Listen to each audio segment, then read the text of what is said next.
Et il est l'heure de visiter notre pays avec Xavier Louis. Bonjour. Bonjour Jean-Marie, bonjour à tous. Fondateur des plus beaux détours de France, plusbeaudétours.com, plus beau détour au pluriel évidemment. Aujourd'hui, on reste un peu dans les jeux de piste, tiens, comme hier, mon cher Xavier, mais il n'y a pas d'énigme cette fois-ci à résoudre. Non, il s'agit plutôt de balades sympathiques dans des environnements plaisants, c'est ça qui est intéressant.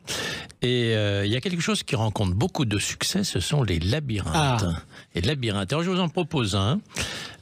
Qui est sympathique, c'est au labyrinthe de Beaugency, dans le Loiret. Alors il y a une légende, vous savez, on veut des légendes comme dit la chanson. Toujours.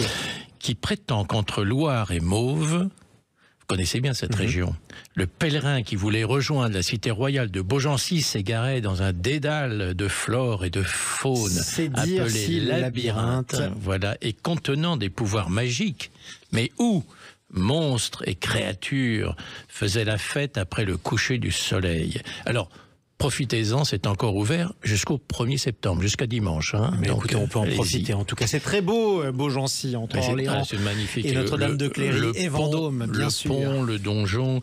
Dans un autre esprit, alors moins fantomatique, il y a des expositions de sculptures, simplement en ville ou dans des parcs dédiés. Mais alors, il y en a un que je vous recommande tout particulièrement, c'est à Aups, dans le Haut-Var, dans le nord du Var, dans le parc du Verdon. C'est le parc de sculpture Maria de Feicode.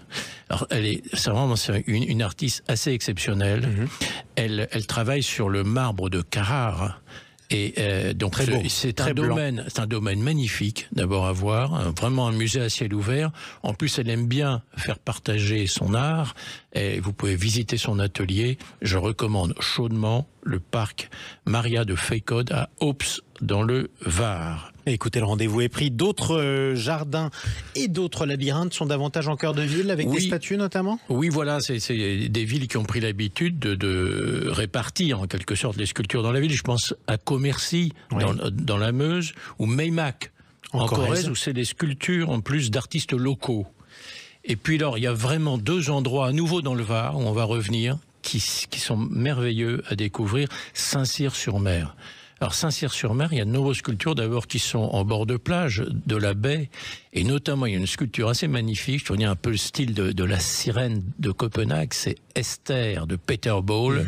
Elle est magnifique. Et puis dans la ville de Saint-Cyr-sur-Mer, sur la place Portalis, en plein centre-ville, il y a une des rares répliques faites par Bartholdi de la statue de la Liberté. Donc c'est très sympathique d'aller voir ça à Saint-Cyr-sur-Mer. Et puis dans le Var, une fois que vous êtes dans le Var, allez aussi à Grimaud, parce qu'à Grimaud il y a également une exposition de sculptures monumentales. On avait déjà dit que c'est une ville qui est déjà magnifique, fleurie, et en plus il y a ces sculptures à Grimaud dans le Var. Mais écoutez, le rendez-vous est pris là aussi. Merci beaucoup mon cher Xavier Louis.